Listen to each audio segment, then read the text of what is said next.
Olá, seja bem-vindo a esta série Atos dos Apóstolos, o Espiritismo e a Mediunidade.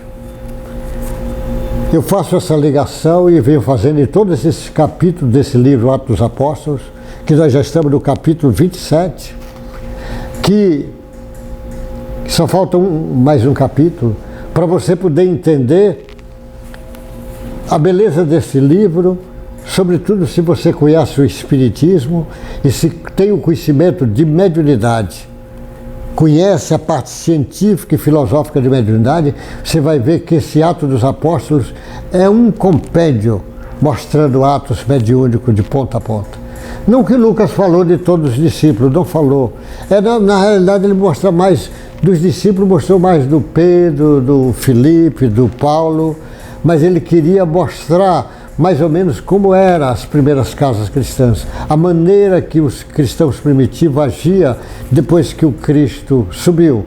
Então ele vai chamando a atenção de todos eles, aquele trabalho que eles faziam, profetizavam, ou seja, fenômeno mediúnico, curando obsediados, curando doentes, a oração, a força da oração, a ajuda que ele dava para as pessoas carentes, para as viúvas e para esse trabalho, a fraternidade que existia entre eles, o amor entre eles e trabalhando para o Cristo e para o Cristo. É esse o caminho, eles tendo consciência que o médium é apenas um instrumento, nada mais do que instrumento. Não pode se achar grande coisa, porque ele é instrumento. O instrumento não é quem toca, o músico é que toca. O instrumento é só instrumento. Então, nesse capítulo, que é o capítulo 27, o Lucas escreveu e o Ferreira traduziu, e eu estou lendo, porque o que eu estou lendo aqui escrito, é o que está lá na Bíblia atualizada do Ferreira. Pode você pegar Atos dos Apóstolos, capítulo 27, você vai ver lá, o Lucas escreveu, Paulo enviado para a Itália, versículo 1, é assim que começa. Então vamos entender. O Paulo estava vindo daquelas viagens, ele ia para a Itália agora, estava vindo de Jerusalém para a Itália, para Roma, ele estava sendo enviado lá para Roma. Então ele diz, quando foi decidido que deveríamos navegar para a Itália, decidiu que deveríamos navegar, porque o Lucas vai acompanhar. Lucas e tem mais outros que vão acompanhar. Lucas acompanha o Paulo até Roma. Entregaram Paulo e alguns outros presos a um centurião chamado Júlio, do batalhão imperial. Esse Júlio era o centurião, o chefe desse batalhão imperial. Entregaram Paulo e alguns presos que tinham sido condenados à morte. Por ser romano, ia ser morto lá, ser condenado lá por César, já tinha o caminho. E Paulo estava naquele meio, só que Paulo era um preso especial. E embarcando no navio de Adramítia, que estava de partida para costear a província da Ásia, fizemos-nos ao mar, indo conosco Aristarco, um macedônio de Tessalônica. Aristarco também foi um grande trabalhador do cristianismo primitivo. É um dos que dirigiu muitas igrejas, abriu igrejas com Paulo, ele fez. No dia seguinte, chegamos a Sidom. Júlio tratando Paulo com humanidade. Júlio era o centurião, mas ele tratava Paulo com humanidade. Permitiu que ele fosse ver os amigos e obter assistência. Partindo dali, navegamos, eles às vezes paravam na cidade e permitia que o Paulo fosse ver os amigos. Meu amigo almoçava na casa deles e via e contava a história e falava que estava indo agora para Roma. Partindo dali, navegamos ao abrigo da ilha de Chipre, porque ventos eram contrários. E tendo atravessado o mar ao longo de Cilícia e Panfilha, chegamos a Mirra, na Lícia. Nesse porto o centurião encontrou um navio de Alexandria, que estava de partida para a Itália, e nos fez embarcar nele. Então mudaram de navio, agora pegaram um navio que vinha de Alexandria e ia para a Itália. Navegando vagarosamente muitos dias, Foi com dificuldade que chegamos a imediações de Cnido, não nos sendo permitido prosseguir por causa do vento contrário. Navegamos ao abrigo de Creta, na altura de Salmona. Costeando a ilha com dificuldade, chegamos a um lugar chamado Bons Portos, perto do qual estava a cidade de Laceia. Você vai ver agora nessa viagem a mediunidade de Paulo de novo aflorando com muita intensidade.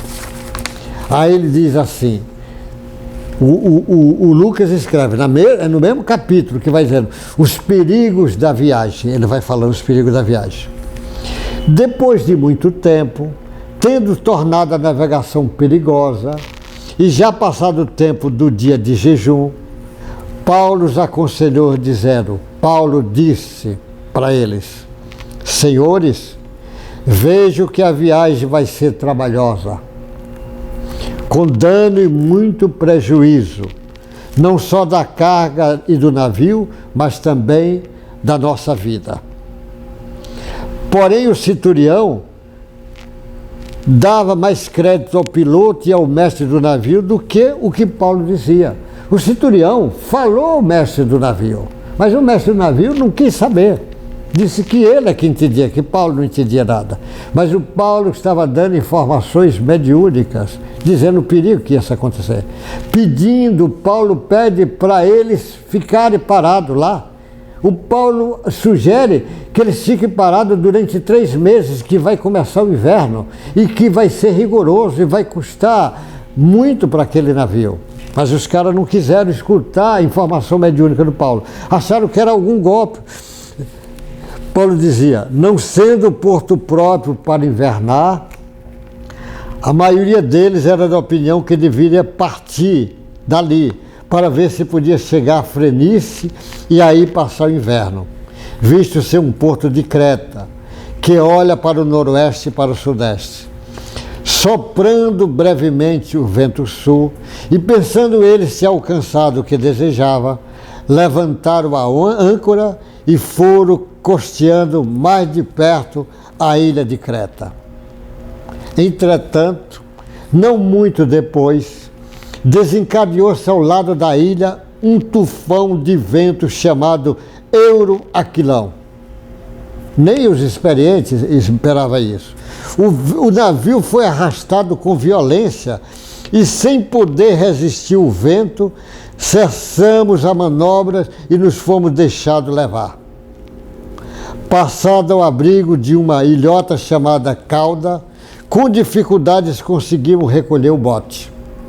Tendo içado o bote, os marinheiros usaram de todos os meios para reforçar o navio com cabos de segurança e, temendo que fosse encalhar nos bancos de areia de Sirte, desceram as velas e foram à deriva.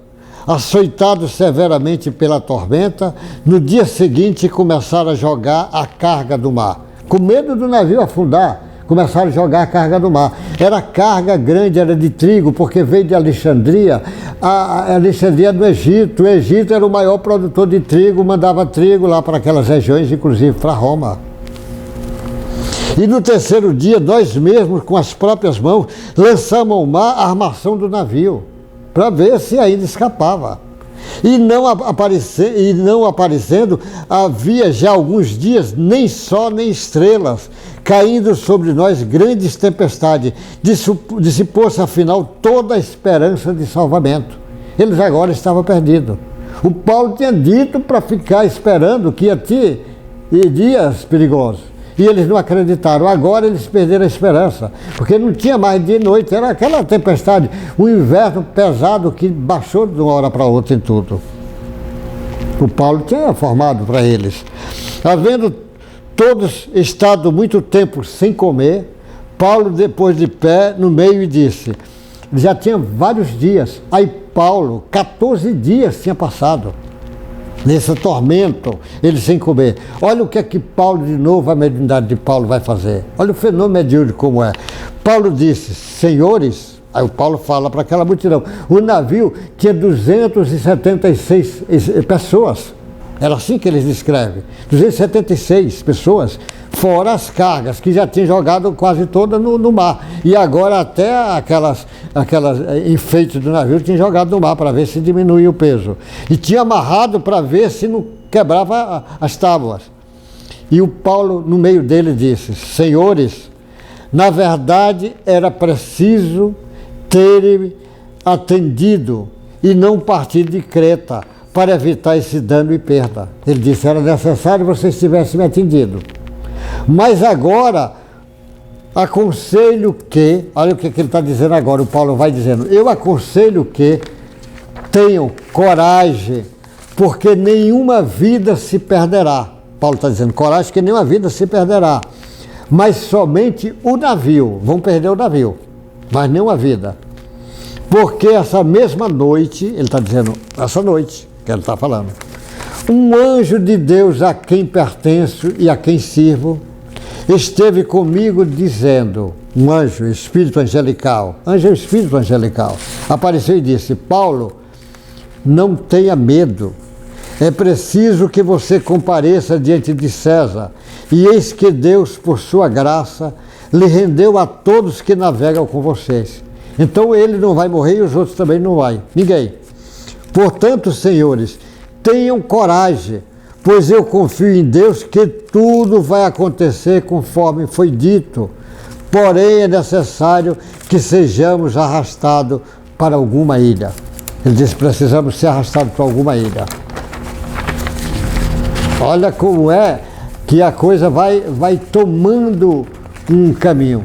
Ele vai chamando a atenção que ele disse: não quiseram, agora ele vai ser arrastado para alguma ilha. Ninguém vai morrer, mas o navio todo vai quebrar.